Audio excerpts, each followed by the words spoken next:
কয়েকদিনের মধ্যে, প্রায় এক সপ্তাহের মধ্যে আমেরিকাতে তিনবার বিমান দুর্ঘটনা। এর আগে আপনারা শুনলেন, দেখেছেন পত্র পত্রিকার মাধ্যমে লস অ্যাঞ্জেলেসে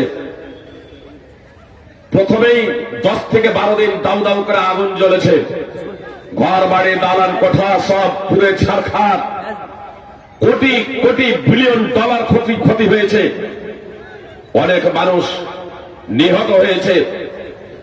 তারপরে আগুন নিভার কয়েকদিন পরে দ্বিতীয়বার আবার আগুন চলে যায়। আর এই বিগত এক সপ্তাহের মধ্যে তিনবার বিমান দুর্ঘটনা। আমেরিকার উড়োজাহাজের সাথে আমেরিকার হেলিকপ্টার, সেনার হেলিকপ্টার, দুইটা সংঘর্ষ বেঁধে সমস্ত যাত্রী শেষ। সব ওই হেলিকপ্টারে যে সেনা ছিল, উড়োজাহাজে যতগুলো যাত্রী ছিল, পাইলট সহ সকলে আপনার মৃত্যুর মুখে পতিত হয়েছে। সেই ঘটনার দুদিন রেস কাটতে না কাটতেই আবার বিমান দুর্ঘটনা আমেরিকার। সেই ঘটনার রেস কাটতে না কাটতেই আপনার গতকালকে আবার একটি বিমানে আমেরিকার আগুন ধরে গেছে। বিমানের ডানায় অবশ্য, বিমানে এখানে অবশ্য ক্ষয়ক্ষতির উল্লেখ করা হয়নি, এই পরবর্তীর বিমানে। আমার বলার লক্ষ্য এবং উদ্দেশ্য হল, সুপ্রিয় ভাই বোন, ধৈর্য ধরুন। যে মহাকুম্ভ থেকে 42,000 মসজিদকে মন্দিরে রূপান্তরিত করার টার্গেট বানানো হচ্ছিল, সেই মহাকুম্ভের আপনার গীতা আখড়ায় আগুন লেগে গিয়ে 260 খানা তাঁবু পুড়ে ছারখার, কোটি কোটি সম্পদ আপনার নষ্ট হয়ে গেছে। আমি লাইভ দেখছিলাম আনন্দবাজার মোবাইলে, আপনার ওই ঘটনা দেওয়ার কিছুক্ষণ পরেই দেখছি আমার বাবুরা টেনে নিয়েছে, আবার টেনে নিয়েছেন। মানে ক্ষয়ক্ষতি তারা দেখাতে চাচ্ছেন না। জি, আপনার অবশ্যই একটু ইদানিং ইঙ্গিত দিচ্ছেন যে আগুন লেগে গেল, তারপর ভাগদৌড়, আর তারপর আবার এয়ার বেলুন বাস্ট। জি, আবার কালকে এয়ার বেলুন বাস্ট হয়ে গেছে। তার আগে আপনার ভাগদৌড় একটা দেখানো হচ্ছে, তবুও সম্পূর্ণ আপনার মৃত্যুকে দেখানো হচ্ছে না। একজন সাংসদ বলছিলেন যে 15,000 গায়েব, এখনো তাদের লাশ পাওয়া যাচ্ছে না। আর অনেক মানুষ, কত মানুষ যে মারা গেছে তার ইয়ত্তা নেই। সুপ্রিয় ভাই বোন, ভাগদৌড়ের মাধ্যমে যারা শপথ নিয়েছিল 42,000 মসজিদকে মন্দিরে রূপান্তরিত করবে, তারাই আবার দেখছি মসজিদে গিয়ে আশ্রয়, মসজিদকে মন্দির বানানোর চক্রান্ত যারা করলো, তারাই দেখছি মসজিদে গিয়ে আশ্রয়। আলহামদুলিল্লাহ, ওলামায়ে কেরাম তারা মসজিদের দরজা খুলে দিয়েছেন আমার মুসলিম ভাইদের জন্য। জি, এটা ভয়ে এমনটি না, আসলে এটাই ইসলামের আদর্শ। আমরা ইসলামকে আজকে ভুলে গিয়েছি। সুপ্রিয় ভাই বোন, একটি এই প্রেক্ষাপটে এই ঘটনা বলি, তাহলে আপনাদের সুবিধা হবে। মুজাহিদ, বিখ্যাত তাবেঈ আব্দুল্লাহ বিন আমর বিন আস রাদিয়াল্লাহু তাআলা আনহুর নিকটে একদা ছিলেন। তার গোলাম আব্দুল্লাহ বিন আমর বিন আস রাদিয়াল্লাহু তাআলা আনহুর গোলাম ছাগলের চামড়া ছাড়াচ্ছিলেন। তখন আব্দুল্লাহ বিন আমর বিন আস রাদিয়াল্লাহু তাআলা আনহু তার গোলামকে বললেন, হে বালক, ইদা ফারাগতা, যখন তুমি অবসর হবে, ফাদ্দা বিজারিনাল ইহুদি, তখন সর্বপ্রথম আমাদের প্রতিবেশী ইহুদিকে মাংস দেবে। আব্দুল্লাহ বিন আমর বিন আস, বিখ্যাত সাহাবী, তিনি বলছেন যে যখন মাংস করা হয়ে যাবে তার গোলামকে, যে যখন মাংস কমপ্লিট হয়ে যাবে, তখন আমাদের প্রতিবেশী প্রথমত ইহুদিকে মাংস দেবে। মুজাহিদ বলছেন যে একটা লোক তখন আব্দুল্লাহ বিন আমর বিন আসকে বলছে, আসলাহাকাল্লাহ, আপনি এখনো ইহুদিকে নিয়ে পড়ে আছেন, আল্লাহ আপনার সংস্কার এবং সংশোধন করুন। মানে এজন্যই বলছে যে ইহুদিরা অত্যন্ত জালেম এবং অত্যাচারী, মিথ্যাবাদী, প্রতারক, ধোঁকাবাজ, ঠক। এটা আজকে না, ফিলিস্তিনে যা দেখছেন, ফিলিস্তিন, লেবানন, সিরিয়া, বিভিন্ন জায়গায় যে জুলুম অত্যাচার করে চলেছে, এটা আজকের নতুন না। পবিত্র কোরআন অধ্যয়ন করবেন, অনেক নবীকে পর্যন্ত তারা হত্যা করতে দ্বিধাবোধ করেনি। অনেক নবীকে তারা হত্যা করেছে। মুহাম্মদ সাল্লাল্লাহু আলাইহি সাল্লামের জীবদ্দশাতেও ইহুদিরা অনেক ষড়যন্ত্র করেছিল, নানাভাবে মুহাম্মদ সাল্লাল্লাহু আলাইহি সাল্লামকে কষ্ট দেওয়ার প্রচেষ্টা করেছিল। আব্দুল্লাহ ইবনে সালাম ইহুদিদের একজন ধর্মীয় পণ্ডিত ছিলেন। ইহুদিদের সকলেই অবশ্য এই ঠক আর প্রতারক, ধোঁকাবাজ এমনটি না, তাদের মধ্যেও কিছু ভালো আছে। সুপ্রিয় ভাই বোন, তো আব্দুল্লাহ ইবনে সালাম ইহুদিদের একজন বিখ্যাত ধর্মীয় পণ্ডিত ছিলেন। আব্দুল্লাহ ইবনে সালাম মুহাম্মদ সাল্লাল্লাহু আলাইহি সাল্লাম প্রসঙ্গে যখন অবগত হলেন, দেখলেন আর দেখার পরেই চিড়ে গেলেন। আসলে মুহাম্মদ সাল্লাল্লাহু আলাইহি সাল্লামের ভবিষ্যৎবাণী যে মুহাম্মদ সাল্লাল্লাহু আলাইহি সাল্লাম সর্বশেষ রাসূল হিসেবে আগমন করবেন, এই ভবিষ্যৎবাণী বাইবেলের ওল্ড টেস্টামেন্ট এবং নিউ টেস্টামেন্টে রয়েছে, তাওরাত এবং ইনজিলে রয়েছে। আর ইনজিলের একটি ইনজিল হলো বারনাবাস, যা ঈসা আলাইহিস সালামের শিষ্য 12 জন শিষ্যের মধ্যে একজনের নাম হলো বারনাবাস। এই বারনাবাসের নামে একখানা ইনজিল আছে, তার লেখাই যে ইনজিলে বারনাবাস। তো এই ইনজিলে বারনাবাস যেমন ইনজিলে মথি, তো মথির সংকলন, অনুরূপভাবে ইনজিলে বারনাবাস বারনাবাসের সংকলন। তো বারনাবাসটাকে পরবর্তীতে আপনার খ্রিস্টানেরা এই বলে এটাকে প্রত্যাখ্যাত করে দিয়েছে যে এটা মুসলমানেরা লিখে দিয়েছে। তার কারণ তাতে স্পষ্টভাবে মুহাম্মদ সাল্লাল্লাহু আলাইহি সাল্লামের নাম সহ পূর্ণ বিবরণ রয়েছে, নাম সহ। অবশ্য বর্তমান যে তাওরাত এবং ইনজিল তারা মানে চারখানা ইনজিল, আর তাওরাত ইহুদিরা। তো এই তাওরাত এবং ইনজিলেও আপনার মুহাম্মদ সাল্লাল্লাহু আলাইহি সাল্লামের ডাইরেক্ট নাম তো নেই, তবে তার গুণাবলী এবং বৈশিষ্ট্য মুহাম্মদ সাল্লাল্লাহু আলাইহি সাল্লামের বর্ণিত আছে, যা একমাত্র মুহাম্মদ সাল্লাল্লাহু আলাইহি সাল্লাম ছাড়া পৃথিবীর অন্য কোন ব্যক্তির উপরে সেই বৈশিষ্ট্যগুলো ফিট হবে না, ফিট হয় না। এত দ্বারা অনেকেই বুঝে যায়। সুতরাং আব্দুল্লাহ ইবনে সালাম মুহাম্মদ সাল্লাল্লাহু আলাইহি সাল্লামের জীবদ্দশাতেই ইহুদিদের একজন বড় ধর্মীয় পণ্ডিত ছিলেন। আব্দুল্লাহ ইবনে সালাম মুহাম্মদ সাল্লাল্লাহু আলাইহি সাল্লামকে দেখা মাত্রই চিনতে পারলেন যে ইনি হচ্ছেন সর্বশেষ রাসূল। তিনি কালেমায়ে শাহাদাত পড়ে মুসলমান হয়ে গেলেন। তারপর মুহাম্মদ সাল্লাল্লাহু আলাইহি সাল্লামকে বললেন, হে আল্লাহর রাসূল, আপনি আমাকে একটা ঘরে ভরে দিন।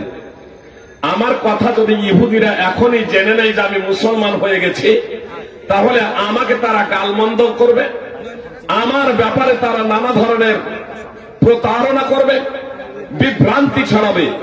তো আমি কেমন, আমার চরিত্রটা কি, আমার বৈশিষ্ট্য কি, এটা যদি আপনি জানবো ইচ্ছা করেন, তাহলে আল্লাহ রাসূল সাল্লাল্লাহু আলাইহি ওয়াসাল্লাম আমাকে একটা ঘরে ভরে দেন। আর ইহুদিদেরকে আপনি জিজ্ঞেস করুন যে আমি কেমন। মুহাম্মদ সাল্লাল্লাহু আলাইহি ওয়াসাল্লাম আব্দুল্লাহ ইবনে সালামকে একটা ঘরে ভরে দিলেন। তারপরে ইহুদিদেরকে জিজ্ঞেস করলেন, অনেক ইহুদি রয়েছে, তাদেরকে জিজ্ঞেস করলেন, আচ্ছা তোমাদের মাঝে আব্দুল্লাহ ইবনে সালাম এই লোকটা কেমন? তো ছাড়া ওই লোকটা সম্পর্কে বলিয়েন না, লোকটা তো খুবই ভালো, খুবই সৎ, তার বাপও খুব সৎ ছিল, তার বাপও খুব ভালো ছিল, সতের ছেলে সৎ, আমাদের মধ্যে সব থেকে বড় ধর্মীয় পণ্ডিত, দ্বীন সম্পর্কে সব থেকে বেশি জানেন, তার বাপও বড় আলেম, বড় ধর্মীয় পণ্ডিত ছিল, তার বাপও ছিল নেতা আমাদের, আর আব্দুল্লাহ ইবনে সালামও আমাদের নেতা। মুহাম্মদ সাল্লাল্লাহু আলাইহি সাল্লাম বললেন, সে যদি ইসলাম কবুল করে, বলছে আল্লাহ তা থেকে হেফাজত করুক, সে ইসলাম কবুল করবে না, আল্লাহ হেফাজত করুক, সে আমাদের নেতা এবং সব থেকে ভালো লোক, আর সে ইসলাম কবুল করবে না। ইহেন সময়ে আব্দুল্লাহ ইবনে সালাম ঘর থেকে বের হয়ে আসছেন, এ কথা বলতে বলতে আশহাদু আল্লা ইলাহা ইল্লাল্লাহু ওয়া আশহাদু আন্না মুহাম্মাদান আবদুহু ওয়া রাসূলুহু। যেমনই আব্দুল্লাহ ইবনে সালাম ইসলামের ঘোষণা দিলেন, তৎক্ষণাৎ যে মুখে, যে সভাতে, যে মজলিসে ইহুদিরা আব্দুল্লাহ ইবনে সালাম তাদের ধর্মীয় শ্রেষ্ঠ পণ্ডিতের প্রশংসা করছিল মুহাম্মদ সাল্লাল্লাহু আলাইহি সাল্লামের সম্মুখে, সেই ইহুদিরাই 180 ডিগ্রি ঘুরে গিয়ে বলছে, আরে আব্দুল্লাহ ইবনে সালাম আমাদের মধ্যে নিকৃষ্ট, অসৎ চরিত্রের অধিকারী, একটা দুষ্ট লোক, এবং তার বাপও ছিল দুষ্ট, আমাদের মধ্যে সব থেকে নিকৃষ্ট। শুধু তাকেই দুষ্ট বলে থামলো না, তাকেই নিকৃষ্ট বলে থামলো না, তার বাপকেও নিকৃষ্ট এবং দুষ্ট বলেছিল। সুপ্রিয় ভাই এবং বোন, ইহুদিদের সাধারণত এটাই হলো বৈশিষ্ট্য। সেই ইহুদিদের যখন আব্দুল্লাহ ইবনে আমর ইবনে আস রাদিয়াল্লাহু তাআলা আনহু তার প্রতিবেশী হওয়ার কারণে তার গোলামকে বললেন, ছাগলের মাংস হয়ে গেলে প্রথমে ফাদ্দা বিচার গেলে ইহুদি, আমাদের প্রতিবেশী ইহুদিকে প্রথমে দেবে। তখন একজন লোক বলছে, আসলাহাক আল্লাহ, এখনো আপনি ইহুদিকে নিয়ে পড়ে আছেন, এখনো আপনি ইহুদিকে নিয়ে পড়ে আছেন, আল্লাহ আপনার সংস্কার এবং সংশোধন করুন। তখন আব্দুল্লাহ বিন আমর বিন আস রাদিয়াল্লাহু তাআলা আনহু বললেন, ইন্নী সামি'তু রাসূলুল্লাহ সাল্লাল্লাহু আলাইহি ওয়াসাল্লাম ইউসি বিল জারি হাত্তা খাশিনা আও রুইনা আন্নাহু হাদিস নম্বর 128। তখন আব্দুল্লাহ বিন আমর বিন আস রাদিয়াল্লাহু তাআলা আনহু বললেন, আসলে আমি নবী সাল্লাল্লাহু আলাইহি সাল্লামকে প্রতিবেশী সম্পর্কে উপদেশ দিতে শুনেছি, এত যে আমাদের ভয় হলো অথবা আমাদের মনে প্রতিভাত হতে লাগলো যে নবী সাল্লাল্লাহু আলাইহি সাল্লাম প্রতিবেশীকে উত্তরাধিকার বানিয়ে দেবেন, ওয়ারিস বানিয়ে দেবেন।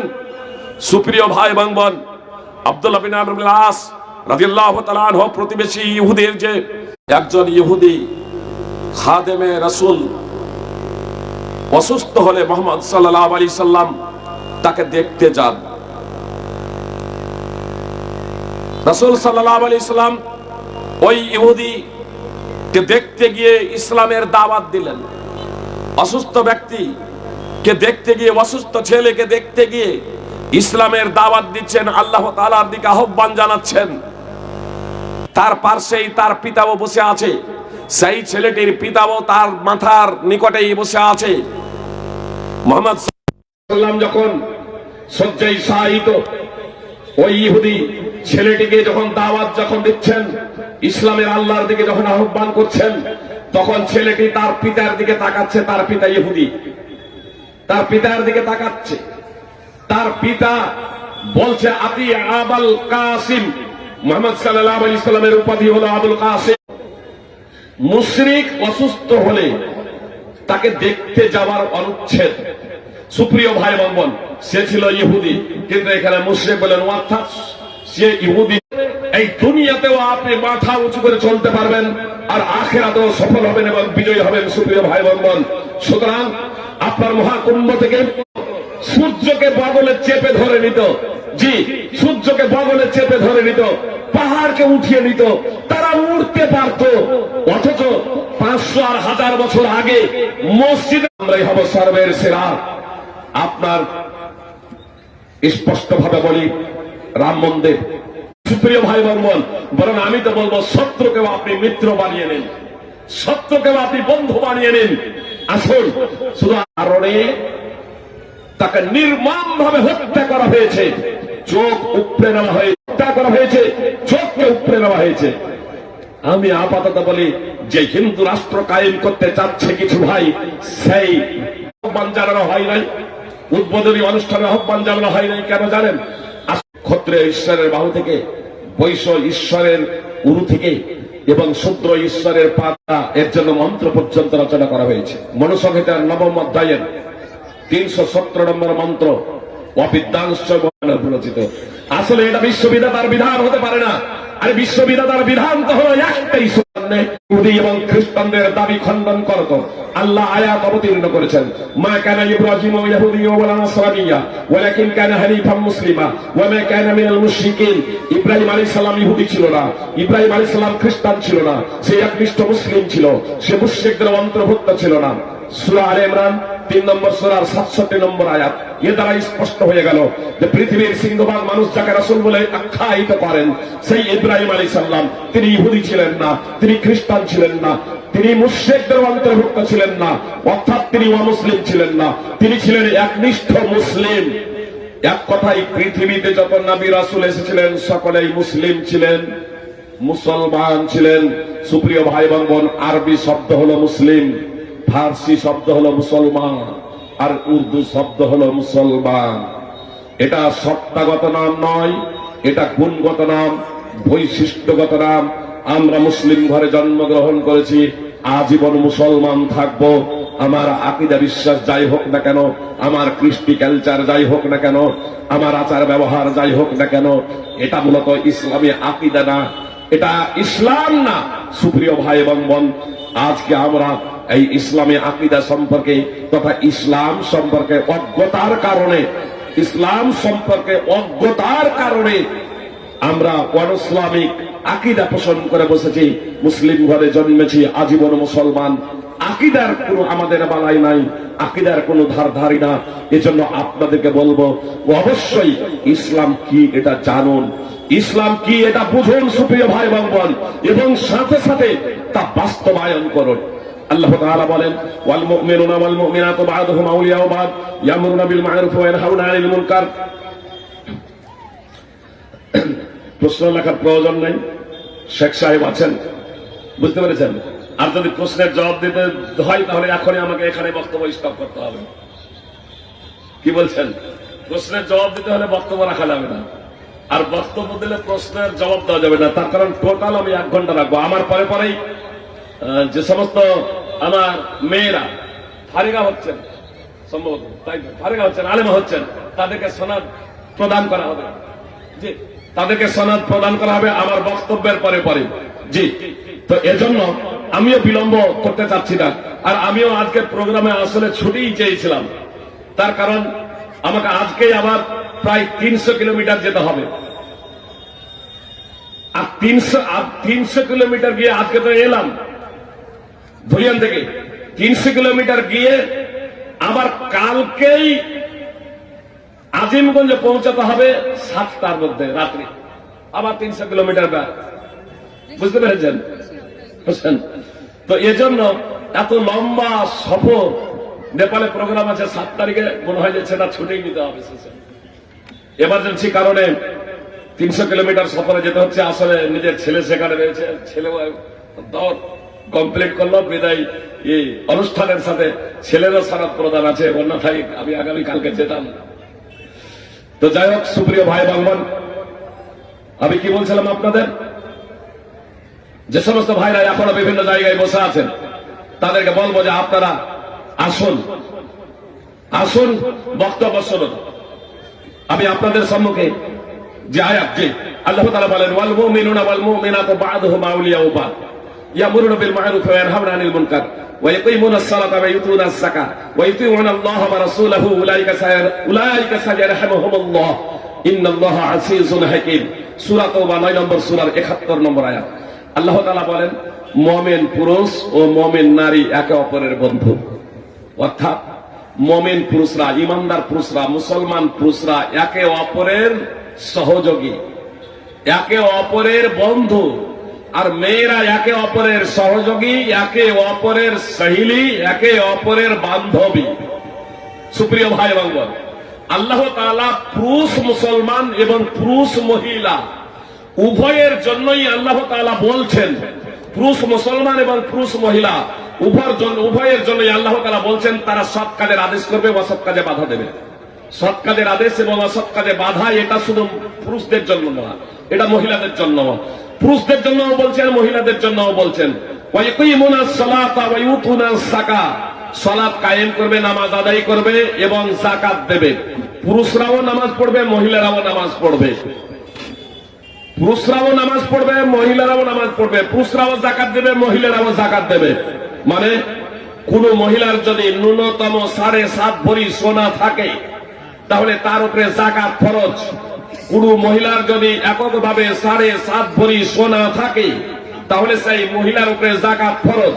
যতদিন পর্যন্ত 7.5 ভরি ন্যূনতম থাকবে প্রতি বছর মহিলাদের যাকাত দিতে হবে। এটা আলাদা প্রসঙ্গ। যদি স্বামী আদায় করে দেয় বা শ্বশুর মশাই আদায় করে দেন অথবা বাপ যদি আদায় করে দেন সেটা স্বতন্ত্র ব্যাপার। যদি স্বামী আদায় না করেন, যদি শ্বশুর আদায় না করেন, যদি বাপ আদায় না করেন, তাহলে যে মেয়ের সোনা আছে ন্যূনতম 7.5 ভরি তাকেই যাকাত আদায় করতে হবে, অন্যথায় সে পাপী হবে। এজন্য আল্লাহ তাআলা বলছেন ওয়া ইউতুনাস যাকাত, যেমন পুরুষরা যাকাত আদায় করবে, মহিলারাও যাকাত আদায় করবে। তার যদি সম্পদ যদি থাকে, নেশাব পরিবার হয়ে যায়, তাকেও আদায় করতে হবে। চাঁদি যদি হয় তাহলে 52.5 ভরি। সুপ্রিয় ভাই বোন, বর্তমান যার ওজন হচ্ছে 595 গ্রাম চাঁদি যদি কারো কাছে থেকে একটা বছর অতিবাহিত হয় তাহলে ন্যূনতম 595 গ্রাম চাঁদি যদি থাকে, একটা বছর অতিবাহিত হয় 7.5 ভরি সোনা বা 85 গ্রাম সোনা যদি থাকে, আর একটা বছর যদি অতিবাহিত হয় বা উভয়ের কোনো একটার যদি অর্থ তার সমপরিমাণ হয় তাহলে তখন আপনাকে যাকাত আদায় করে দিতে হবে চাঁদির হিসেবে সতর্কতামূলক, আর সোনার নিসাবে পৌঁছে গেলে বাধ্যতামূলক আপনাকে যাকাত আদায় করতেই হবে। সুপ্রিয় ভাই বোন, তো অত্র আয়াতে সূরা তাওবার ৭১ নম্বর আয়াতে আল্লাহ তাআলা পুরুষ এবং মহিলার কতগুলো বৈশিষ্ট্য বর্ণনা করলেন যে তারা সালাত কায়েম করবে, যাকাত দেবে, সৎ কাজের আদেশ করবে, অসৎ কাজে বাধা দেবে। সুপ্রিয় ভাই এবং বোন, আজকে আমরা মহিলা মাদ্রাসার প্রোগ্রামকে কেন্দ্র করে উপস্থিত হয়েছি। আমাদের মেয়েদের জন্য আপনাদের আলমপুরে যে মহিলা প্রতিষ্ঠান স্থাপিত হয়েছে, পাশে আমাদের ডাগাপাড়া মাদ্রাসা বা হোসেননগর বিভিন্ন প্রতিষ্ঠান রয়েছে। সুপ্রিয় ভাই এবং বোন, তবে আমি আপনাদের বলবো যে এসব প্রতিষ্ঠান থাকা সত্ত্বেও এখন আমাদের অনেকের মনেই এই সন্দেহ দানা বেঁধে আছে, মহিলারা আবার পড়াশোনা করবে,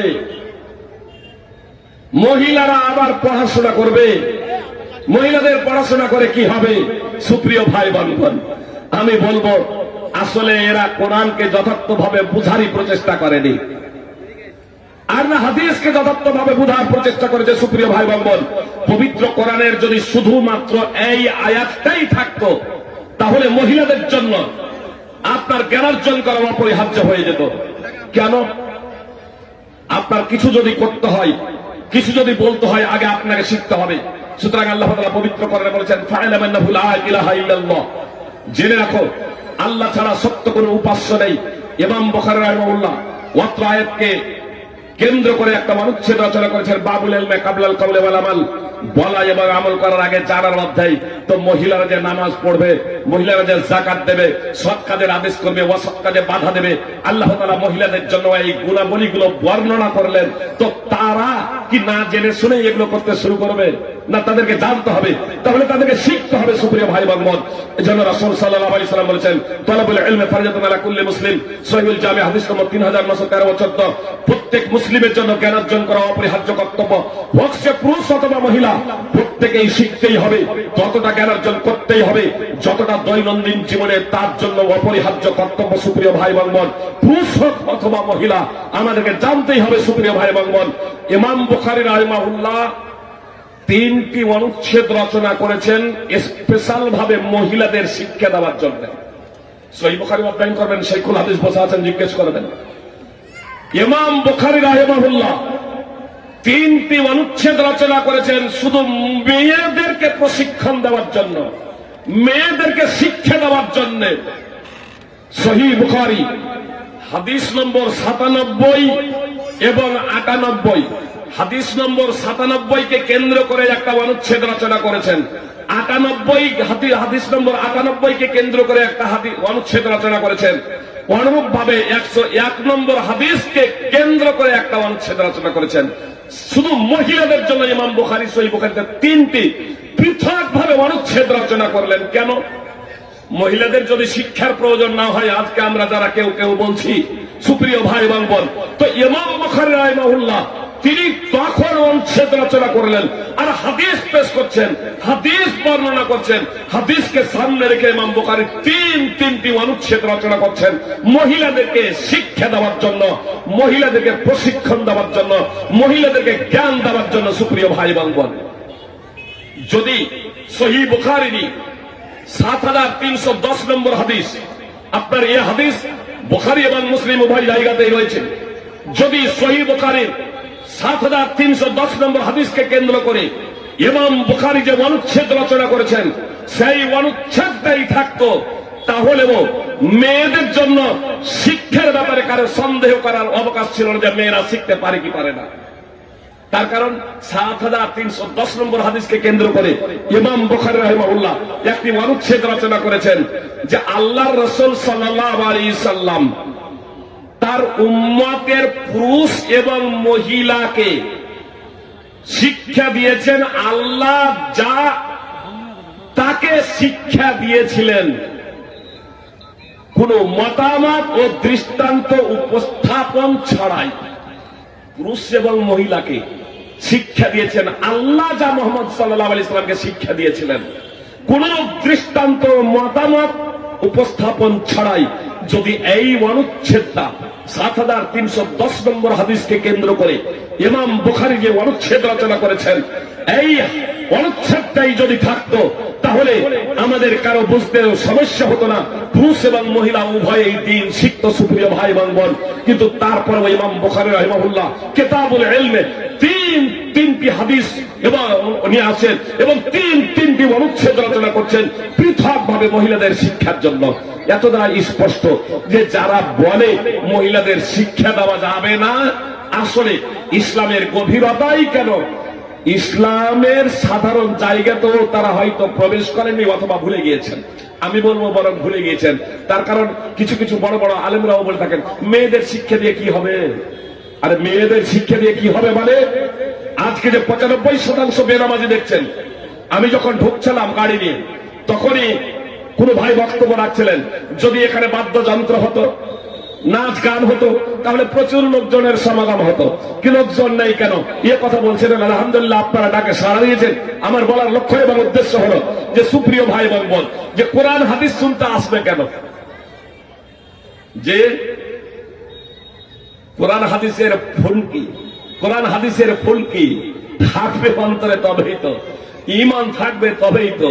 আমার মায়েরা যদি শিক্ষিতা যদি হতেন, আমার মায়েরা যদি শিক্ষিতা যদি হতেন, তাহলে ছেলেদেরকে সেইভাবে গড়ে তুলতেন। তো মাই তো ইসলাম সম্পর্কে অনভিজ্ঞ, যখন মা ইসলাম সম্পর্কে অনভিজ্ঞ, তখন ছেলেরা তো অনভিজ্ঞ হবেই। তারা গান বাজনা নিয়ে তো তারা পড়ে থাকবে, এটাই স্বাভাবিক। সুপ্রিয় ভাই বোন, সমাজকে যদি পরিবর্তন করতে হয়, সমাজকে যদি পরিবর্তন করতে হয়, তাহলে প্রথমত মায়েদের শিক্ষা দিতেই হবে। সুপ্রিয় ভাই বোন, এজন্য হাফেজ ইব্রাহিম বিখ্যাত কবি তিনি বলেছেন, আল উম্মু মাদ্রাসাতুন ইযা আদাত্তাহা, মা হলো একটা পাঠশালা, মা হলো একটা বিদ্যালয়, যদি তুমি মাকে প্রস্তুত করো। মা হলো একটা পাঠশালা, মা হলো একটা বিদ্যালয়, যদি তুমি মাকে প্রস্তুত করো। ইযা আদাত্তা তাইয়্যিবান, ইযা আদাত্তা শাবান তাইয়্যিবাল আরাকি, আল উম্মু মাদ্রাসাতুন ইযা আদাত্তাহা আদাত্তা শাবান তাইয়্যিবাল আরাকি। মা হলো একটা পাঠশালা, বিদ্যালয়, যদি তুমি মাকে গড়ে তোলো, মাকে যদি বিদ্যালয় হিসেবে তুমি যদি প্রস্তুত করো, তাকে যদি সুশিক্ষা দাও, মহিলাদের যদি সুশিক্ষা দাও, মহিলাদের যদি কোরআন এবং সুন্নাহর আলোকে প্রশিক্ষণ দিয়ে যদি তুমি তাদেরকে প্রস্তুত করতে পারো, তাহলে তুমি একটা উত্তম জাতি উপহার দিবে, তাহলে তুমি একটা উত্তম জাতি উপহার দেবে। সুপ্রিয় ভাই এবং বোন, আপনি দেখুন সাহাবায়ে কেরাম রাদিয়াল্লাহু তাআলা আনহুদের পরবর্তী প্রজন্ম তাবেঈন, তাবেঈন, যখন আপনার ইসলাম পুরুষরাও শিখত, মহিলারাও শিখত, তারা কিভাবে আপনার তৈরি করেছিলেন সন্তান সন্ততিদের। সুপ্রিয় ভাই এবং বোন, মুহাম্মদ সাল্লাল্লাহু আলাইহি সাল্লামের জীবদ্দশাতে সুতরাং একটাও বেনামাজি ছিল না। সাহাবাদের যুগে বেনামাজি সাধারণত নায়ের দিকেই ছিল, তাবেঈনদের যুগে নায়ের দিকেই ছিল। সুপ্রিয় ভাই এবং বোন, নামাজের মতো গুরুত্বপূর্ণ বিষয়ে যে শিথিলতা কিছু ছিল, আপনার মুনাফিক ছিল, কিন্তু মুসলমান পরিচয় দেওয়ার জন্য তারাও আপনার নামাজ পড়তো, তারাও নামাজ পড়তো। আর বর্তমানে তো 95% মুসলমান বেনামাজি। সুপ্রিয় ভাই বোন, আমি আর টাইম আপনাদের বেশি নেব না, আমি আপনাদের এই কথাই বলতে চাই, পুরুষদের জন্য যেমন ইসলামী শিক্ষা অপরিহার্য, আমার মা এবং বোনেদের জন্য, মহিলাদের জন্য শিক্ষা অপরিহার্য। যেমন সাইকেলের দুটা চাকা, দুটো চাকায় যদি পাম থাকে তাহলে তো ঠিক আছে, আর যদি একটা চাকায় পাম যদি না থাকে সাইকেল চালানো যাবে? অনুরূপ ভাবে শুধু পুরুষকে শিক্ষা দিয়ে এ জাতিকে কখনো উন্নতির চরম শিখরে পৌঁছানো যাবে না। শুধু পুরুষকে শিক্ষা দিয়ে কখনো তৌহিদ প্রতিষ্ঠা করা সম্ভব হবে না। সুপ্রিয় ভাই এবং বোন, পুরুষ এবং মহিলা উভয়কেই শিক্ষা দিতে হবে, উভয়কেই শিক্ষা দিতে হবে।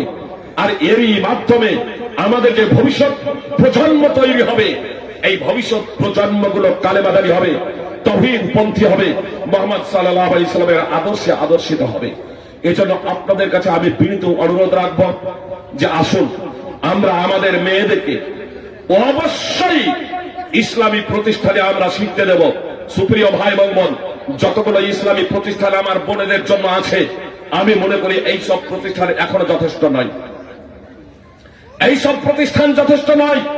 আপনি যদি নিজেদের মেয়েদের মান সম্মান ইজ্জত সম্ভ্রম যদি রক্ষা করতে চান, তাহলে আপনার জেনারেল স্কুল কলেজে আপনার না দিয়ে আগে ইসলামের মৌলিক শিক্ষা দিন।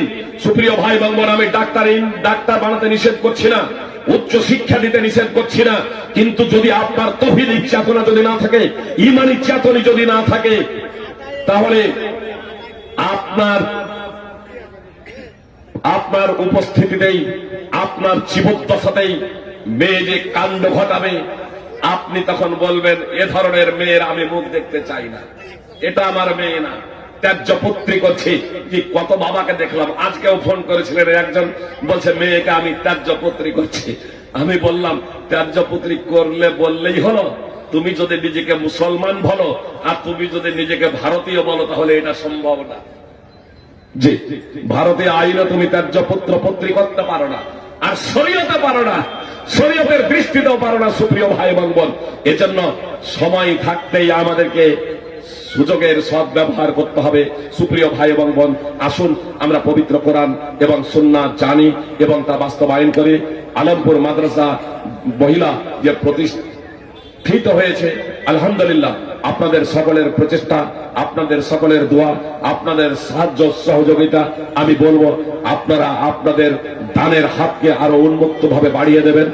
অবৈধ পন্থায় খরচ না করে যে টাকাগুলো, অর্থগুলো, সম্পদগুলো অবৈধ পন্থায় খরচ করছেন, সুপ্রিয় ভাই বোন, অবৈধ পন্থায় খরচ করা বন্ধ করে দেন। আপনার অনেক আরো আলমপুরের মতো আরো অনেকগুলো প্রতিষ্ঠান তৈরি হয়ে যাবে ইনশাআল্লাহ। সুপ্রিয় ভাই বোন, সেই অর্থগুলো বৈধ পন্থায় খরচ করার জন্য, পরকালের পাথেয় হিসেবে আপনার খরচ করার জন্য প্রতিষ্ঠানে আপনারা দেবেন এবং পবিত্র কোরআন সুন্নাহ অনুযায়ী জীবনযাপনের জন্য নিজেদের জীবনে পরিবর্তন নিয়ে আসুন। সুপ্রিয় ভাই বোন, সকলেই নামাজি হয়ে যান, সকলে আদর্শবান মুসলমান হয়ে যান, মুহাম্মদ সাল্লাল্লাহু আলাইহি সাল্লামের আদর্শে আদর্শিত হয়ে যান। ইনশাআল্লাহ জুলম ও অত্যাচার আমাদের উপর থেকে উঠিয়ে নেবেন আল্লাহ তাআলা বলছেন, ইয়া আইয়ুহাল্লাযীনা আমানু ইন তানসুরুল্লাহা ইয়ানসুরকুম। আল্লাহ বলছেন, তোমরা আল্লাহর দ্বীনকে, হে ইমানদারগণ, তোমরা আল্লাহর দ্বীনকে বাস্তবায়িত করো, আল্লাহ তোমাদের সাহায্য সহায়তা করবেন। সূরা মুহাম্মদ। সুপ্রিয় ভাই এবং বোন, আপনারা জানেন চাকুর যে কাটার যে একটা ক্ষমতা আছে, এই ক্ষমতা চাকুকে দিয়েছে কে? স্বয়ং মহান আল্লাহ তাআলা। আগুনের যে জ্বালানো পুড়িয়ে দেওয়ার একটা ক্ষমতা আছে, এই জ্বালানো এবং পুড়ানোর ক্ষমতা কে দিয়েছে? সুপ্রিয় ভাই এবং বোন, স্বয়ং আল্লাহ তাআলা। লস অ্যাঞ্জেলসে আপনার টানা 10-12 দিন ধরে দাউ দাউ করে আগুন জ্বললো, নিভাতে গিয়ে নিভাতে পারছে না। সুপ্রিয় ভাই এবং বোন, কিসের ভিত্তিতে হয়েছিল? কিসের মাধ্যমে হয়েছিল? কে আগুন লাগতে বলেছে? কে এতগুলো বাড়ি ঘরকে পুড়িয়ে ছারখার করার জন্য আপনার ব্যবস্থাপনা করে দিয়েছে? সুপ্রিয় ভাই এবং বোন, আপনি কি জানেন ইব্রাহিম আলাইহিস সালামকে তো নমরুদ আপনার ইব্রাহিম আলাইহিস সালামকে, নমরুদ এবং তার কওম ইব্রাহিম আলাইহিস সালামকে আগুনে নিক্ষেপ করেছিল। আগুন কি ইব্রাহিম আলাইহিস সালামকে পুড়ে ছারখার করিয়ে দিয়েছিল? কখনো নয়। আপনার ইসমাইল আলাইহিস সালামকে কুরবানি করার জন্য পিতা ইব্রাহিম আলাইহিস সালাম সইয়ে দিয়েছেন। সুপ্রিয় ভাই বোন, ইসমাইল আলাইহিস সালামকে কুরবানি হয়ে গিয়েছেন। সুপ্রিয় ভাই বোন, আমি আপনাদের বলতে চাই স্পষ্টভাবে, মহান আল্লাহ তাআলা সবথেকে শক্তিধর, যে কোনো মুহূর্তে যে যা ইচ্ছা তাই করতে পারেন। অতএব সেই সর্বশক্তিমান মহান আল্লাহ তাআলার প্রতি ঈমান নিয়ে আসুন। একটা হাদিস পেশ করে আমার কথাই করে দিচ্ছে। জাবের বিন আব্দুল্লাহ রাদিয়াল্লাহু তাআলা আনহু সূত্রে বর্ণিত, এক সফরে মুহাম্মদ সাল্লাল্লাহু আলাইহি সাল্লাম বাবুল গাছে নিজের তরবারিখানা ঝুলিয়ে রেখেছিলেন। গাওরাস ইবনুল হারিস একজন মুশরিক দাবা পায়ে এসে, যাতে তার পায়ের শব্দে মুহাম্মদ সাল্লাল্লাহু আলাইহি সাল্লামের চোখ খুলে না যায় এমন দাবা পায়ে এসে বাবুল গাছে তরবারি ঝুলানো ছিল, হাতে ধরে মুহাম্মদ সাল্লাল্লাহু আলাইহি সাল্লামের মাথার উপরে এইভাবে উন্মুক্ত তরবারি, কোষমুক্ত তরবারি ধরে বলছেন, মাইয়ামনাউকা মিন্নি। যখন এই কথা বলে মুহাম্মদ সাল্লাল্লাহু আলাইহি সাল্লাম বসে পড়েছেন। মুহাম্মদ সাল্লাল্লাহু আলাইহি সাল্লামকে বলছে, মাইয়ামনাউকা মিন্নি, আমার হাত থেকে আপনাকে কে রক্ষা করবে? এই কথা শুনে মুহাম্মদ সাল্লাল্লাহু আলাইহি সাল্লামের অন্তরের অন্তঃস্থল থেকে বের হয়ে গেল, আল্লাহ আমাকে রক্ষা করবেন। ফাসাকাতা সাইফু মিন ইয়াদি, মুশরিকের হাত থেকে তরবারি পড়ে গেল। মুশরিকের হাত থেকে তরবারি পড়ে গেল। ফাসাকাতা সাইফু মিন ইয়াদি, মুশরিকের হাত থেকে তরবারি পড়ে যাচ্ছে। মোহাম্মদ সাল্লাল্লাহু আলাইহি সাল্লাম তরবারি ধরলেন। তরবারি ধরার পরে প্রশ্ন ঘুরিয়ে দিলেন, মাইয়ামনাউকা মিন্নি, আমার হাত থেকে তোমাকে কে রক্ষা করবে? আমার হাত থেকে তোমাকে কে রক্ষা করবে? সে তখন বলল, কুনকা খাইরা আখিদিন, আপনি যেভাবে তরবারি ধরে আছেন, অর্থাৎ আপনি যেভাবে তরবারি ধরে আছেন, আমাকে তো আপনি মেরে ফেলবেন। মুহাম্মদ সাল্লাল্লাহু আলাইহি সাল্লাম রাহমাতুল্লিল আলামিন, দয়ার সাগর, তিনি মানুষ মারবেন? জি না। মুহাম্মদ সাল্লাল্লাহু আলাইহি সাল্লাম তাকে দাওয়াত দিলেন, আতাশহাদু আল্লা ইলাহা ইল্লাল্লাহ ওয়া আন্নী রাসূলুল্লাহ, তুমি কি সাক্ষ্য দিচ্ছ আল্লাহ ছাড়া সত্য কোনো উপাস্য নেই, এবং তুমি কি সাক্ষ্য দিচ্ছ আমি আল্লাহর রাসূল? সুপ্রিয় ভাই বাংলা, মুহাম্মদ সাল্লাল্লাহু আলাইহি সাল্লামকে হত্যা করতে এসেছে। ওয়া মুসলিম যারা আছেন তারা খুব ভালোভাবে কথা শুনুন। একজন ব্যক্তি মুহাম্মদ সাল্লাল্লাহু আলাইহি সাল্লামকে হত্যা করতে এসেছে। মুহাম্মদ সাল্লাল্লাহু আলাইহি সাল্লামকে হত্যা করতে এসেছে, তাকেও মুহাম্মদ সাল্লাল্লাহু আলাইহি সাল্লাম ইসলামের দাওয়াত দিলেন। এখন মুহাম্মদ সাল্লাল্লাহু আলাইহি সাল্লামের পূর্ণ নাগালের মধ্যে সে ব্যক্তি বলল, আমি ইসলাম কবুল করব না। তরবারি এখন মুহাম্মদ সাল্লাল্লাহু আলাইহি সাল্লামের হাতে। মুহাম্মদ সাল্লাল্লাহু আলাইহি সাল্লাম সাধারণভাবে দাওয়াত দিলেন, ইসলাম পেশ করলেন। সে বলল, আমি ইসলাম কবুল করব না, তবে অঙ্গীকার করছি আপনার বিরুদ্ধে লড়াই করব না। আপনার বিরুদ্ধে যারা লড়াই ঝগড়া করে, আপনার বিরুদ্ধে যারা ষড়যন্ত্র করে, তাদের আমি সঙ্গ দেব না। শুধু এই কথার ভিত্তিতে যে সে লড়াই ঝগড়া চাই না, সে মারপিট চাই না, সে ফিতনা ফাসাদ করতে চাই না, সে শান্তি চাই, সে নিরাপত্তা চাই। মুহাম্মদ সাল্লাল্লাহু আলাইহি ওয়াসাল্লাম তার এই কথার কারণে তাকে আর কোনো কথা বললেন না, তাকে ভর্ৎসনা পর্যন্ত করলেন না, গালমন্দ করলেন না, তাকে সাধারণ ভাবেই ছেড়ে দিলেন। যদিও সে বলল, আমি মুসলমান হব না, আমি ইসলাম কবুল করব না, হত্যা করতে এসেছিল, তারপরে মুহাম্মদ সাল্লাল্লাহু আলাইহি ওয়াসাল্লাম ইসলাম পেশ করে ছেড়ে দিলেন। কেন ছেড়ে দিলেন?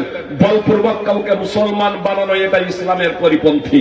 আল্লাহ বলেছেন, লা ইকরাহা ফিদ্দিন, লা ইকরাহা ফিদ্দিন, ধর্মে বাধ্যবাধকতা নাই। কোন মুসলমানকে বলপূর্বক মুসলমান বানানো যাবে না। সূরা বাকারা 2 নম্বর সূরার 256 নম্বর আয়াত। সুতরাং মুহাম্মদ সাল্লাল্লাহু আলাইহি ওয়াসাল্লাম তাকে তার উপরে বল প্রয়োগ করলেন না, তাকে সাধারণভাবে বললেন ইসলাম কবুল করো, সে গ্রহণ করলো না। তারপরেও মুহাম্মদ সাল্লাল্লাহু আলাইহি ওয়াসাল্লাম তাকে ছেড়ে দিলেন। মুহাম্মদ সাল্লাল্লাহু আলাইহি ওয়াসাল্লামকে শত্রু ভেবে হত্যা করতে এসেছিল, কিন্তু মুহাম্মদ সাল্লাল্লাহু আলাইহি ওয়াসাল্লামের নিকটে উপস্থিত হয়ে মুহাম্মদ সাল্লাল্লাহু আলাইহি ওয়াসাল্লামের আচরণ দেখলেন, মুহাম্মদ সাল্লাল্লাহু আলাইহি ওয়াসাল্লামের ব্যবহার দেখলেন, আর ব্যবহারে এতটাই মুগ্ধ হয়ে গিয়েছিল, যখন তার জাতির কাছে মুহাম্মদ সাল্লাল্লাহু আলাইহি ওয়াসাল্লামের কাছ থেকে ফিরে যাচ্ছে, তখন এই বার্তা নিয়ে যাচ্ছে, এই সন্দেশ নিয়ে যাচ্ছে, কাদ জিতুকুম মিন ইনদি খায়রিন নাস, আমি তোমাদের কাছে এসেছি পৃথিবীর শ্রেষ্ঠতম ব্যক্তির কাছ থেকে।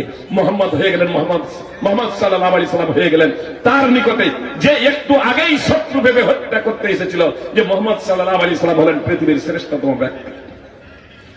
আমি পৃথিবীর শ্রেষ্ঠতম ব্যক্তির নিকট থেকে এসেছি। কাকে বলছে? তার জাতিকে বলছে, তার কওমকে বলছে, ও মুসলিমকে বলছে যে আমি এসেছি মুহাম্মদ সাল্লাল্লাহু আলাইহি ওয়াসাল্লামের কাছ থেকে। মুহাম্মদ তো পৃথিবীর শ্রেষ্ঠতম ব্যক্তি। মুসনাদ আহমদ হাদিস নম্বর 14929 এবং 15190। সুপ্রিয় ভাই এবং বোন, আমরা যদি প্রকৃত অর্থেই মুহাম্মদ সাল্লাল্লাহু আলাইহি ওয়াসাল্লামের আদর্শে আদর্শিত হয়ে যাই, আমরা যদি প্রকৃত মুসলমান হয়ে যাই, তাহলে ইনশাআল্লাহ আমার দৃঢ় বিশ্বাস আমরা বিজয়ী হব। দুনিয়াতেও আমরা দুনিয়াতেও সফল হব এবং আখিরাতেও বিজয়ী হব, সফল হব, সফলতা অর্জন করব, কামিয়াব করব, আল্লাহ তাআলার সন্তুষ্টি অর্জনে ধন্য হব। আল্লাহ তাআলা আমাদের প্রত্যেককে পবিত্র কোরআন এবং সুন্নাহ জেনে বুঝে সেই অনুযায়ী জীবনযাপন করার তৌফিক দান করেন, আমিন।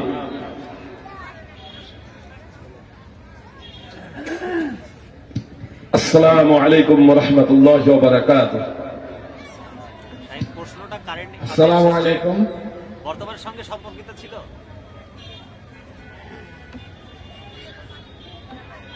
ওয়াকফ বিল নিয়ে একটা সবার মধ্যে ভুল ভ্রান্তি কাজ করছে। বিষয়টা হচ্ছে, সম্মানিত শেখ, আমার প্রশ্ন, আমি জেনারেল শিক্ষিত হয়েও কি একজন দিনের দায়ী হতে পারবো? যে সুপ্রিয় ভাই বলবেন, খুব ভালোভাবে শুনুন। প্রত্যেক মুসলমানের জন্য তার সামর্থ্য ক্ষমতা অনুযায়ী সৎ কাজের আদেশ এবং অসৎ কাজে বাধা প্রদান করা কর্তব্য। বুঝতে পেরেছেন? প্রত্যেক মুসলমান। আপনি মুসলমান কিসের ভিত্তিতে? আপনি তাওহীদ জানেন, আপনি নামাজি, তাহলে আপনি যে তাওহীদ জানেন, তাওহীদের দাওয়াত দেবেন। আপনি নামাজি, নামাজের কথা বলবেন। ফল কথা, প্রত্যেক মুসলমানই দাওয়াতে কাজ করতে পারবে ইনশাআল্লাহ। তবে যে জায়গাতে ইদানিং কিছুটা বিরুদ্ধাচরণ করা হয়, বিশেষ করে ব্রাদার বলে, এটা এজন্যই যে কোরআন এবং হাদিস তো অধ্যয়ন করেন নাই, কোরআন হাদিস স্টাডি অনেকেই করেন নাই, আর জেনেছেন এতটুকু আর বলছেন এতটুকু, জানছেন এতটুকু, বলছেন এতটুকু। যে কিছুদিন আগেই, আমি নাম নিচ্ছি না, শাইখুল হাদিস বসা আছেন, একজন রাসূল সাল্লাল্লাহু আলাইহি সাল্লামের নাম দিয়ে হাদিসের অপব্যাখ্যা করছেন। জি, হাদিসের অপব্যাখ্যা করছেন, যে হাদিসের অপব্যাখ্যা, যে আল্লাহ রাসূল সাল্লাল্লাহু আলাইহি সাল্লাম এটা বলেছেন। একটা হাদিস পড়তেই পারবেন না, আর তারপর আল্লাহ রাসূল সাল্লাল্লাহু আলাইহি সাল্লাম এই কথা বলেছেন। তখন উনি বলছেন যে আপনি হাদিস বলুন বা হাদিসের ভাবার্থটা বলুন। তখন বলছে আপনি বিড়ি খান, জর্দা খান। আরে শাইখুল হাদিস উনি বিড়ি খান আমি খুব ভালোভাবে জানি, ইলিয়াস ভাই আপনার পাটনা মাদ্রাসার প্রধান শিক্ষক, বহুদিন থেকে বুখারী পড়াচ্ছেন। উনি বলছেন আরে আপনি হাদিস পেশ করেন, আল্লাহ রাসূল সাল্লাল্লাহু আলাইহি সাল্লামের নাম দিয়ে এত বড় মিথ্যা কেন? যে আল্লাহ রাসূল সাল্লাল্লাহু আলাইহি সাল্লাম বলেন নাই। আসলে ফতোয়া দেওয়ার তো কাজ সবারই না, কিন্তু বিরোধিতা এজন্যই করা হয় যখন ব্রাদাররা মুক্তি সেজে বসে স্টেজে, আর হাদিসের রেফারেন্স দিলেই তো হয়ে যায় না। জনগণ ভাবে যে কোরআন আর হাদিসের রেফারেন্স সহ বলে দিল মানে তার উত্তর হয়ে গেছে, তাই না? কিন্তু দেখবেন কোরআনের আয়াত আর হাদিসের সাথে তার কোনো সম্পর্কই নেই, কোন সম্পর্ক নেই। আমি নাম নিচ্ছি না, তবে একজন নাম করা এবং ব্রাদারদের মধ্যে পশ্চিমবাংলার মাটিতে ভালো, বুঝতে পেরেছেন? মানে অনেক কথাই তার কোরআন এবং হাদিস সম্মত। প্রশ্ন করেছেন এক, জবাব দিচ্ছেন আর এক, তারপরে হাদিসের রেফারেন্স। যে সূরা ফাতিহার পরে কেউ যদি দোয়া পড়তে, সূরা পড়তে যদি ভুলে যায়, তার নামাজ হবে কি হবে না? জি, তখন এবার প্রশ্ন গুলিয়ে দিয়ে এ করে বলছে কোন হবে না, সহসিদ্ধা দিতে হবে, এক রকম সহসিদ্ধা দিতে হবে। তো এগুলো অনেকগুলো সেখানে ভুল আছে, হাদিসের রেফারেন্স দিয়ে দিলেন। জনগণ মনে ভাবছে যে হয়তো উত্তরটা হয়ে গেল, কিন্তু উত্তর হলো না। প্রথম নম্বর হচ্ছে রুকুন যদি ছুটে যায় তাহলে রুকুন আদায় করতে হবে, তারপরে সহসিদ্ধা দিতে হবে। ওয়াজিব যদি ছুটে যায় তাহলে ওয়াজিবে শুধু সহসিদ্ধা দিয়েই সেটা ক্ষতিটা পূরণ হয়ে যাবে। আর যদি সুন্নাত মুস্তাহাব যদি ছুটে যায়, বুঝতে পেরেছেন, এমনকি কেউ যদি ছেড়েও যদি দেয় তাহলে তার জন্য নামাজ বাতিল হবে না, আপনার সহ সাজদাও দিতে হবে না। তো সূরা ফাতিহা পাঠ করাটা হলো ফরজ, আর সূরা ফাতিহার পরে যে সূরা পাঠ করা হয় তা হলো মুস্তাহাব। কেউ যদি ইচ্ছাকৃতভাবেও না পড়ে তাহলে তার জন্য সহসিদ্ধাও লাগবে না, নামাজও বাতিল হবে না, এমনকি গুনাহও হবে না। এটা মুস্তাহাব, তো তাহলে পড়লে নেকি হবে, না পড়লে পাপ হবে না। বুঝতে পেরেছেন? এবার জনগণ ওখানে ধর্ম কি করে? বিরুদ্ধাচরণ করলেই বলে আরে তাহলে দাওয়াতের কাজ কি শুধু ওলামায়ে কেরাম? সুপ্রিয় ভাই বোন, ফতোয়া দেওয়ার কাজ হলো একমাত্র ওলামায়ে কেরাম। জি, আপনি জেনে গিয়েছেন মদ হারাম, ওলামায়ে কেরামের কাছ থেকে মদ হারাম। জি, আপনি বলুন যে ভাই মদ খাচ্ছেন কেন? আপনি দেখছেন কোন ব্যক্তি লটারি খেলছে, জুয়া খেলছে, আপনি বলুন মাওলানা আব্দুল কাদের সাহেব বলেছেন যে লটারি খেলা, জুয়া খেলা এটা হারাম, আপনি তার নাম নিয়ে বলুন, কোনো অসুবিধা নেই। আপনি বলুন আনোয়ার হল ফাইজ এই কথাটা বলেছেন, বলুন, কোনো সমস্যা নেই। বুঝতে পেরেছেন? তাহলে আপনি নিজেই মুক্তি হয়ে যাবেন না। ফল কথা, জেনারেল শিক্ষিত যারা আছেন তারাও দিনকে শিখুন, দিনকে জানুন, তবে বাংলা পড়ে পড়েই নিজেই মুক্তি হবেন না, বরং আলেম ওলামাদের কাছ থেকে সেই বিষয়টা আরো ভালোভাবে বুঝে নেবেন, এবং যে বিষয়টা ভালোভাবে বুঝে নেবেন, ভালোভাবে অবগত হবেন, সেই বিষয়টা আপনি তখন অন্য কাউকে বলবেন। আল্লাহ তাআলা আমাদের সাথে বুঝদান করুন, আমিন। তকবিল 2024 নিয়ে বর্তমানে মুসলিমদের মধ্যে যে ভয় কাজ করছে যে 3 লক্ষ 3 লক্ষ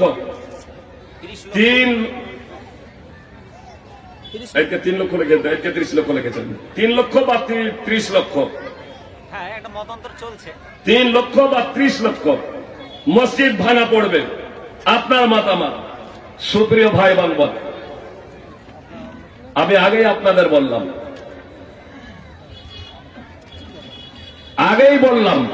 আপনি এর জন্য কি করবেন? অনেক তো সই সিগনেচার হলো, হুনাইনের যুদ্ধে মানে মক্কা বিজয় হলো বিনা রক্তপাতে। মক্কায় যখন মোহাম্মদ সাল্লাল্লাহু আলাইহি সাল্লাম প্রবেশ করলেন ৮ম হিজরিতে, বিনা রক্তপাতে মক্কা বিজয় হয়েছিল। মক্কার কাফের মুশরিকরা ভীত সন্ত্রস্ত হয়ে আপন আপন ঘরে প্রবেশ করেছিল।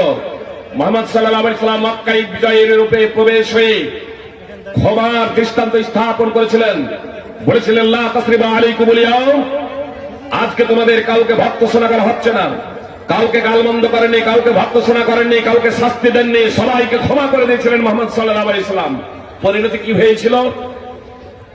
আবু হুরায়রা রাদিয়াল্লাহু তাআলা আনহু প্রত্যক্ষদর্শী, তিনি বলছেন, তারা ঘর থেকে বের হচ্ছে, কান্নামা নাশরু মিনাল কুবুর ফাদাখালু ফিল ইসলাম, তারা ঘর থেকে বের হচ্ছে যেন হাসরের ময়দানে কবর থেকে বের হচ্ছে, কবর থেকে উত্থিত হচ্ছে। তারপর তারা ইসলামে প্রবেশ হয়ে গেল, অর্থাৎ মুসলমান হয়ে গেল। ইমাম বাইহাকী সুনানুল কুবরা হাদিস নম্বর ১৮,২৭৫। এ দ্বারা কি বুঝতে পারলাম? মক্কা যে বিজয় হচ্ছে, যতগুলো সৈন্য ছিল, এবার মক্কার কাফের মুশরিকরা তারাও মুসলমান হয়ে গেলেন। তাহলে মুসলিম সংখ্যা কত হলো? প্রচুর হলো না? হলো না? অনেক অনেক। তারপরে হচ্ছে হুনাইনের যুদ্ধ, তারপরে হচ্ছে হুনাইনের যুদ্ধ। সূরা তাওবার 25 এবং 26 নম্বর আয়াত অধ্যয়ন করুন সুপ্রিয় ভাই এবং বোন। সাহাবাদের অন্তরে এবার সংখ্যাধিক্যের গৌরবের অনুপ্রবেশ করেছিল। আজকে আমাদের যত সংখ্যা, আমরা সব তছনছ করে দেব। যুদ্ধের প্রারম্ভেই ময়দান ছেড়ে পালাতে শুরু করলেন, পালাতে শুরু করলেন। আল্লাহ তাআলা ওহী অবতীর্ণ করলেন, সূরা তাওবায় আয়াত অবতীর্ণ করে দিলেন, তোমাদের সংখ্যাধিক্যের গৌরব কোথায় চূর্ণ বিচূর্ণ হয়ে গেল, সংখ্যাধিক্যের গৌরব কোথায় চূর্ণ বিচূর্ণ হয়ে গেল। পরিশেষে আল্লাহ তাআলা বিজয় দান করেছিলেন সুপ্রিয় ভাই এবং বোন। কিন্তু সংখ্যার ভিত্তিতে যারা গৌরব করছিলেন, সেই গৌরব চূর্ণ বিচূর্ণ হয়ে গিয়েছিল। আর আপনি তো এখানে সংখ্যা লঘু আপাতত। সুপ্রিয় ভাই এবং বোন, ইসলামকে যথার্থভাবে বুঝুন। আমি যে বিষয়টা বললাম যে আজকে 3 লক্ষ বা 30 লক্ষ মসজিদের কথা যে ভাবছেন বা বলছেন, আমি তো মনে করি রাম মন্দির বা ভারতে যত মন্দির আছে বা পৃথিবীতে যত মন্দির গির্জা আছে, আমাদেরকে সেগুলো ভাঙতে হবে না, আমরা ভাঙবো না সুপ্রিয় ভাই এবং বোন। বরং যারা মন্দির তৈরি করেছে তারাই মন্দির ভেঙে দেবে। তার কারণ যখন মুসলমানই থাকবে না, যখন মুসলমানই থাকবে না। ইসলাম হচ্ছে সার্বজনীন দিন। এর মধ্যে এমনই একটা আকর্ষণ আছে সুপ্রিয় ভাই এবং বোন, যে অমুসলিমরা ইসলাম কবুল করবে। পৃথিবীতে আজ মুসলিমদের উপরে এত জুলম নির্যাতন হওয়া সত্ত্বেও আপনার মুসলমান হতেই আছেন।